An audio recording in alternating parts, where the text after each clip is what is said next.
lo que está, ¿cómo se llama? Para significar esa parte de los apartamentos. Bien, en cuanto al aterrizaje, lo importante en este caso es los efectos que se pueden dar con la corriente eléctrica. Entonces, a partir de 0.1 amperios entramos en el umbral de muerte, o sea, 0.2 amperios hasta 1 amperio como medida severa, y entramos ya en una dificultad que podríamos morir, depende de la situación fisiológica de cada uno. Algunos tienen mayor o menor resistencia, eso no está determinado por una cuestión estrictamente normal, ¿no? O sea, cada quien tiene su propia estructura física y de eso depende también, o sea, no es que seamos gordo, flaco, alto, bajo, eso ya es una cuestión ya interna, entonces, de la estructura física. Pero obviamente depende, nosotros ya tenemos nuestra propia resistencia y obviamente depende de eso para entonces la corriente que puede pasar por nuestro cuerpo que nos va a hacer entonces entrar en ese umbral de muerte. El propósito del aterrizaje es la seguridad. Si la instalación no está propiamente aterrizada, puede ser peligroso y causar daños materiales y en caso extremo la muerte de una o más personas. ¿Cuál es, por qué se debe aterrizar? Dice, para limitar los voltajes debido a los rayos, eso es lo más importante, frentes de onda y o contacto no intencional con los niveles de voltaje más altos del sistema. Y obviamente estabilizar el voltaje de tierra durante la operación normal.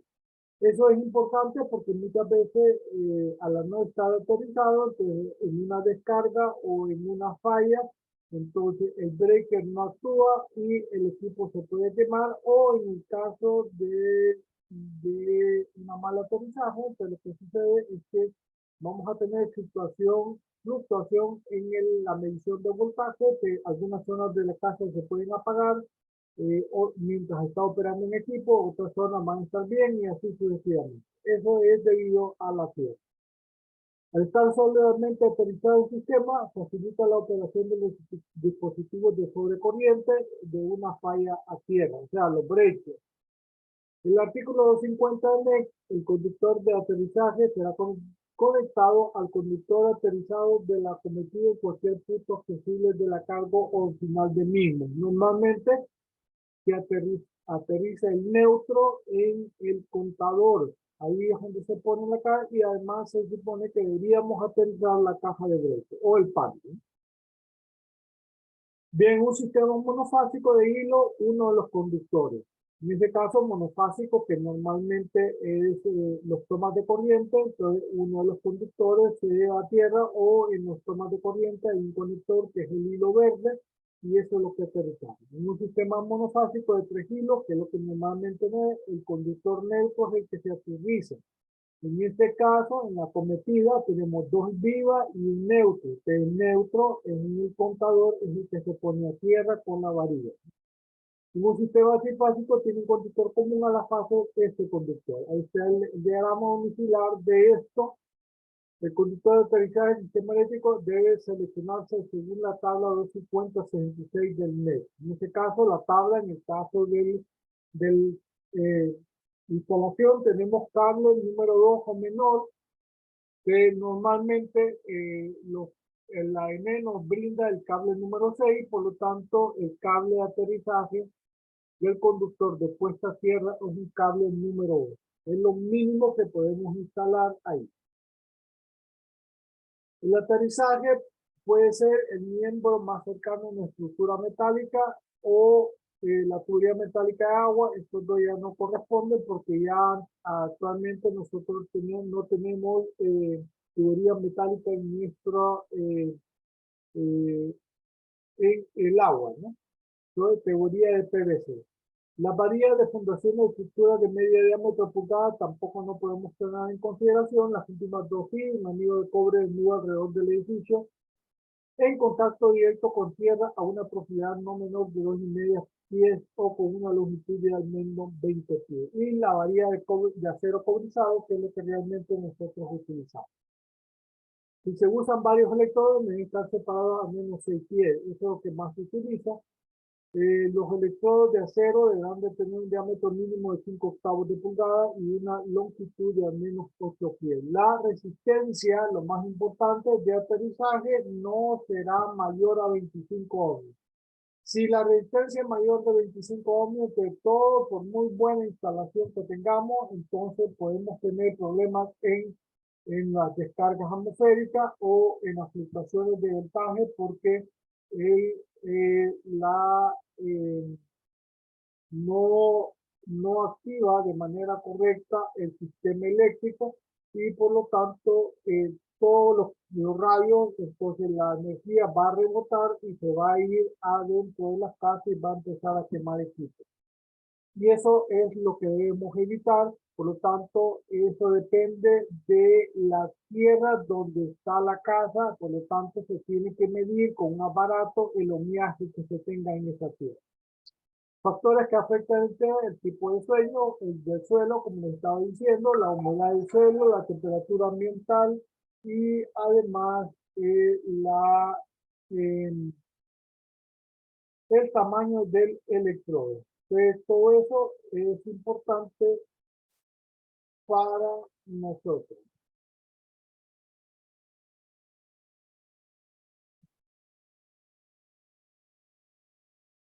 Bien, el tipo de suelo, tenemos tipo de suelo, terrenos rellenos y terrenos que conllevan más o menos desechables con ceniza, carbón y salmuera. El promedio es 4 ohmios, el mínimo 3.5 y 41 ohmios más.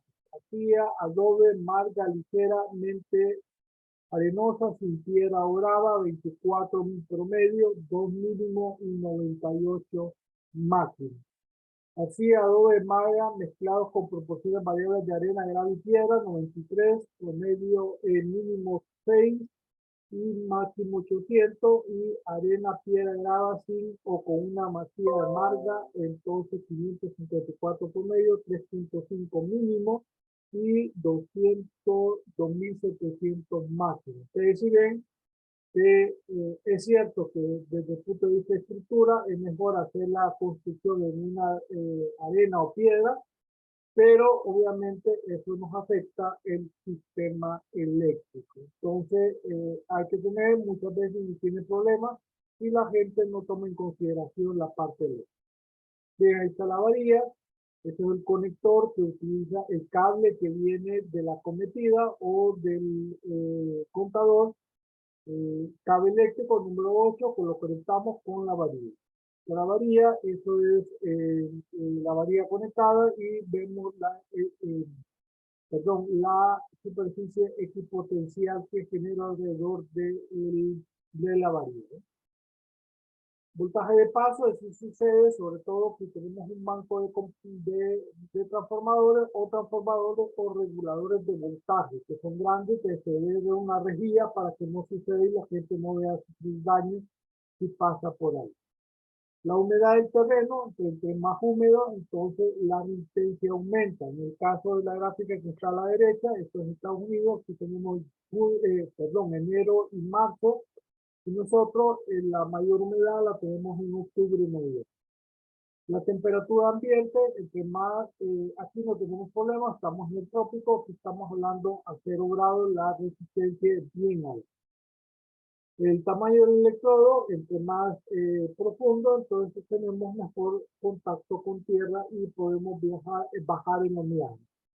Método para medir la resistencia cuando al medir la resistencia mayor de 25 ohmios de aterrizaje profundo, el primero, electrodo múltiple y tratamiento químico del suelo. De aterrizaje profundo, entre más profundo lo ponemos, pues menor es la resistencia.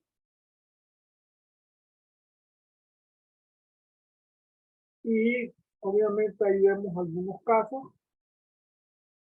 Electrodo múltiple, como es el concepto de resistencia en paralelo, si ponemos varios electrodos en paralelo, pues la resistencia disminuye de manera normal. Acuérdense, la resistencia es mucho menor que la resistencia. Y el tratamiento químico del suelo ya son cosas extremas cuando tenemos en zonas donde hay piedra y todo eso, y no se puede hacer eso, o demasiada humedad o combinación de ellos, entonces se tiene que utilizar ese tipo de tratamiento químico. Eso es bien raro que se ve, si se da en Honduras, en el caso muy poco, ¿no? Pero eso es ya electrodos con compuestos químicos, ya vienen preparados para eso normalmente es en alta humedad o, o, o climas templados de baja temperatura, se puede dar eso no lo tenemos en el. Para la selección de conductor de dicha equipo se debe utilizar la tabla 250-122. En este caso, básicamente el aterrizaje de los tomas de corriente. Normalmente de 15 amperios o de 20 amperios, dice el cable número 14 o el 12. Eso es lo mínimo que se aterriza. Normalmente conectamos la conexión a tierra, que es lo que nosotros necesitamos. Eso sería lo de conexión a tierra, eso es muy importante y eso nos afecta lo que vamos a ver en la siguiente presentación, que es lo de la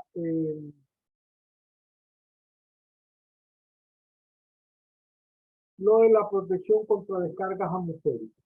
En este caso, obviamente, si estamos hablando de los rayos, el único caso extremo en Honduras que hemos tenido es descarga atmosférica que fue en la Mosquitia. Para que caiga un rayo tiene que ver el contorno de tierra. El contorno de tierra son personas, en este caso esta caseta, las casas, edificios y árboles. En ese caso, el punto más alto era esa caseta, que el rayo cayó aquí, afectó a las personas que estaban jugando y también a las personas que estaban en la caseta. De esas 17 murieron. Es un caso extremo que se dio aquí en Honduras. Bien, la formación de rayos, la teoría del cinto, tipo de nubes, cirros, estratos, nimbos, cúmulos nimbos. Y la teoría del cinto dice que el fenómeno de descarga atmosférica se debe a la acumulación en el interior de nubes y de gotas de agua en estado de vapor, las cuales quedan cargadas eléctricamente. Tipo de rayos dentro de nubes, eso se da en Honduras, en la zona del lago y en la zona de occidente, de Copán Occidente. De nube a tierra, eso es lo normal. De nube a nube, también en esas dos zonas se puede dar. De nube a aire, eso normalmente es bien raro.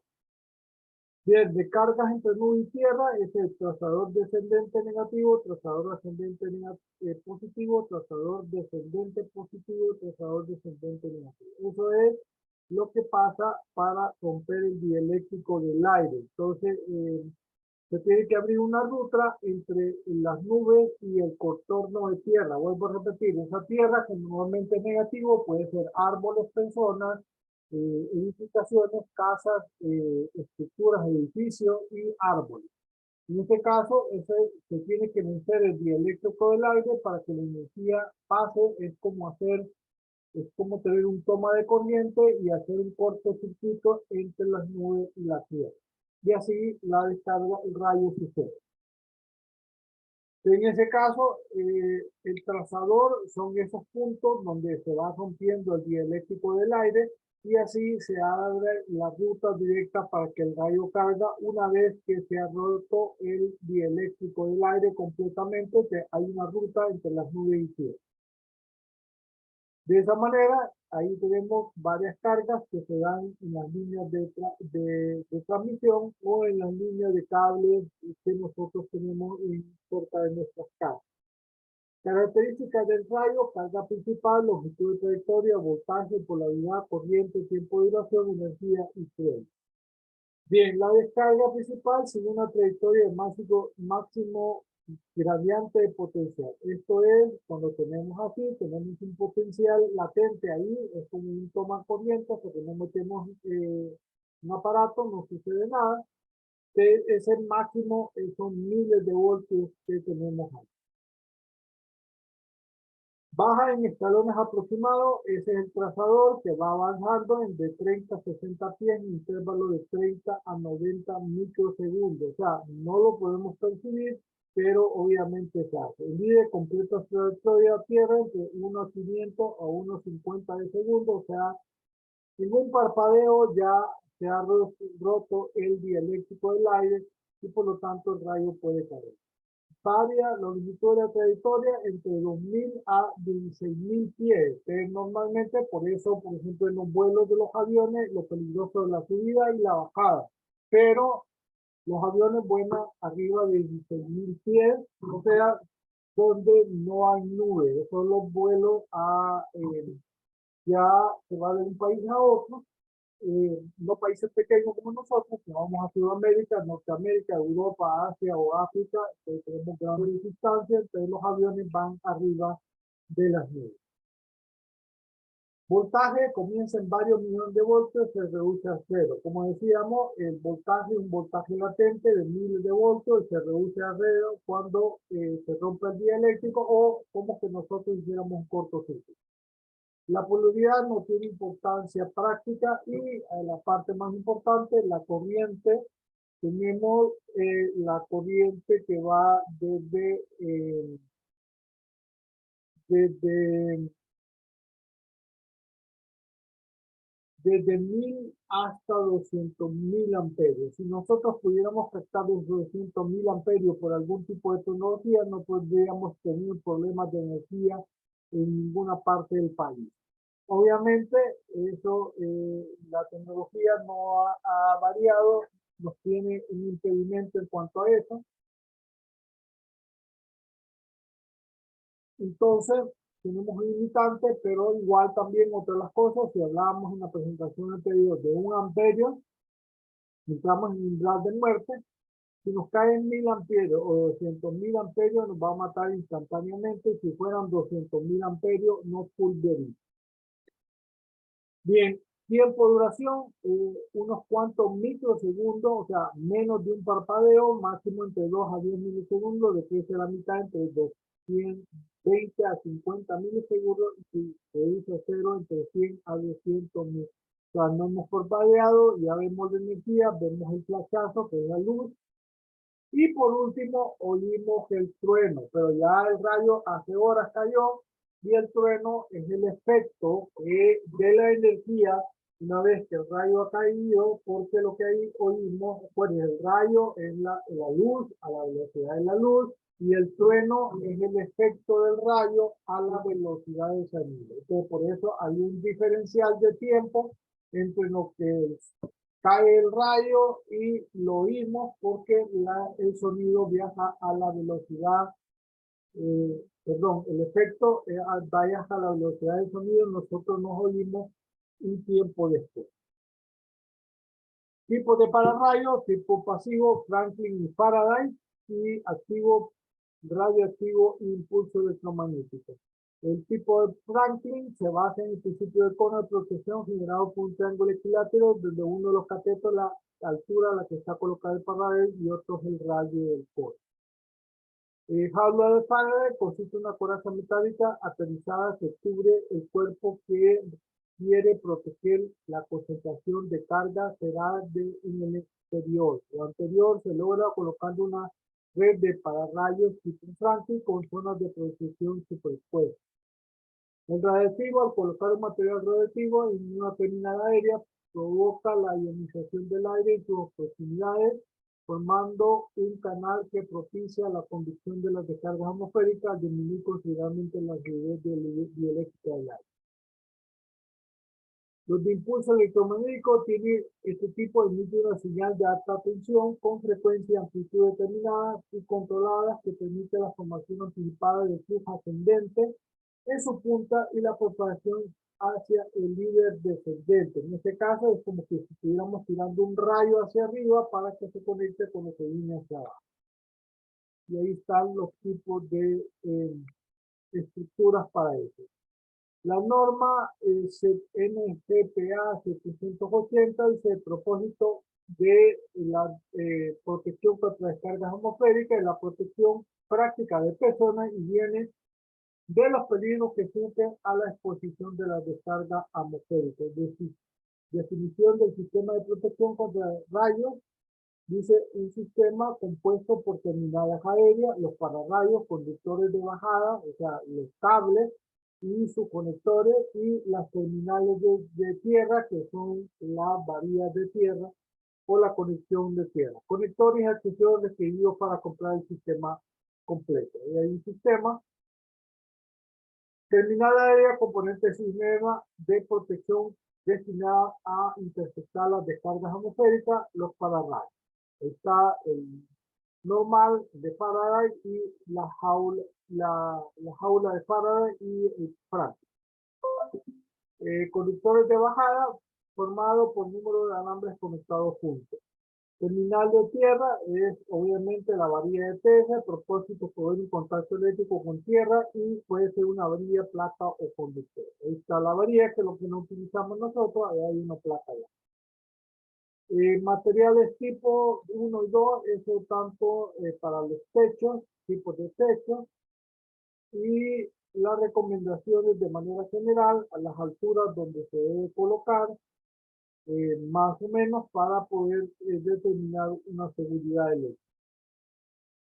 Igual, se puede calcular gráficamente la zona de protección para alturas de para estructuras de diferente altura, la cual es el área colocada bajo la superficie en una esfera que contiene un radio igual a la altura tangente a la tierra y a la terminal aérea. Eso no lo vamos a entrar en detalle para no complicar.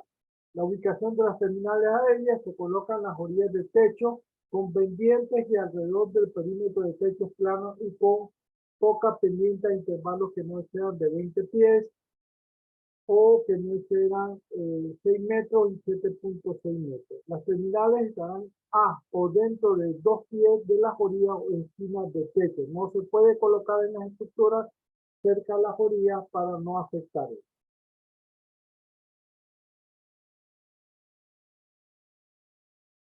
Bien, conductores de bajada, el número de conductores de bajada será al menos de 2 en cualquier estructura, en aquellas que excedan los 76 metros, y se añadirá una bajada más por cada 30 metros de perímetro o fracción de él. Ahí está la estructura, el aterrizaje en la varilla de al menos medio pulgada de diámetro, 8 pies de largo, acero cobrizado, acero inoxidable. El número de varillas varía con el tipo de suelo, en grava, arena, y se colocará en cada bajada 2 más espaciadas, no menos de 10 pies, enterrada a una profundidad mínima de 10 pies del nivel de suelo. Eso sería todo. ¿Preguntas? Bien, con eso terminamos. Vuelvo a repetir, mañana vamos a hacer un ejercicio de apartamento y ya jueves vamos a ver la presentación muy rápidamente de lo que es la parte de iluminación, para que la otra semana terminaríamos el contenido, pero ya estaríamos con un ejercicio listo para el examen. Por favor, si no han mandado los grupos, los que no han mandado, hay como 2 o 3 dos grupos que mandaron de esta sección. Si está especificada la sección, ya les voy a contestar. A los demás, por favor, aparte de los nombres de grupos, manden la sección. Gracias, jóvenes, que pasen buen día y nos vemos mañana. Nos vemos, ingeniero. Gracias, jóvenes.